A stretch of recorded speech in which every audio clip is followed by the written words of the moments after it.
Okay, the history of Israel, part four. We're covering from 1400 BC to about, maybe a little past 1000 BC.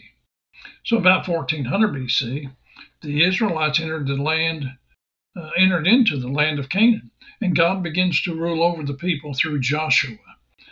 According to Ussher, the events in the book of Joshua cover a period of 26 years. Joshua records the conquest of the land of Canaan. The boundaries of the land to be conquered at this time is listed in Joshua chapter 1, verse 4. And included in this land was all the land of the Hittites. The Hittite Empire mentioned 46 times in the Bible. At one time, scholars questioned the existence of the Hittites because the Bible was the only source that mentioned them. And they were mentioned in 2 Kings chapter 7, verse 6, 1 Kings chapter 10, verse 29, and Exodus chapter 3, verse 8. However, there is now proof of the Hittite Empire. The capital city of the Hittites, Katusha, was found and excavated, proving their existence. Other proofs were found remnants, tablets, and documents, and other excavations, all proving the existence of the Hittites and the accuracy of the Bible. This time, the period is called the historical kingdom, with God ruling through representatives. After Joshua, God began dealing with the people through judges, and God performed one of the same miracles for Joshua that he did for Moses. He parted the water at the Jordan River. God parted the water so the Israelites could cross on dry ground, according to Joshua chapter 3, verse 17. And about 6 years later, Joshua had conquered the territory of 31 kings. However, the Israelites were ordered to completely destroy all the people. They did not obey God's command and left some of the people in the land. So there are 6 cycles that the children of Israel went through under the judges. They were, and I'll list them 1 through 6. 1, they were at rest and obeying God. 2, they did evil in the sight of God. And then 3, the Lord allows them to be taken and oppressed by their enemies. And 4, they finally cry out to the Lord. And 5, the Lord raises up a deliverer. And 6, they finally return to the beginning, obeying God and at rest. That cycle is repeated 6 times. And, just thinking about it, seems to me that we are in the United States, looks like around number 3, where the Lord allows them to be taken and oppressed by their enemies.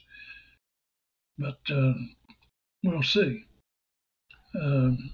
That cycle still exists today. Even in the United States, we have a country that is based on the God of the Bible. And in the past, the majority were trusting in God, resting in prosperity. Today, we can see the apostasy of the Christian church and the nation as a whole going quickly into immorality of all kinds, calling evil good and good evil, according to Isaiah chapter 5, verse 20. Therefore, we see the weakening of our nation, and it appears that the next step in that cycle, like I said before, step 3, might be approaching.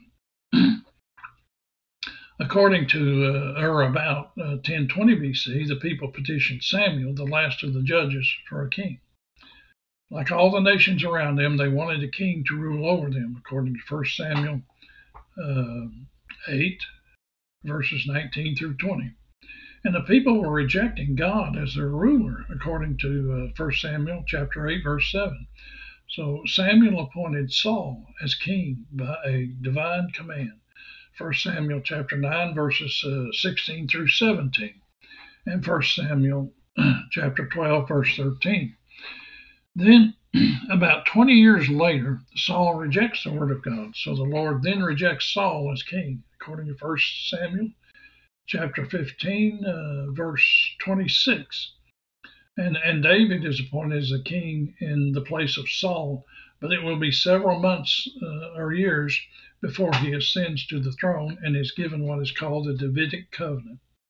Under this covenant, God makes promises to David, his unborn son Solomon, and the nation of Israel. David is promised four things. He's promised a house or prosperity, that his son would succeed him and establish his kingdom and his seed after him. He was promised a throne and a kingdom to rule over his house. The throne and the kingdom were to be forever. And this will be, we'll see this in a completed or a complete fulfillment of that when Jesus takes the throne of David during the millennial reign of Christ. And David had been called a man after God's own heart, and now was king over Israel. 1 Samuel chapter 13, verse 14. Then, in about 1000 BC, King David conquered the city of Jerusalem. That city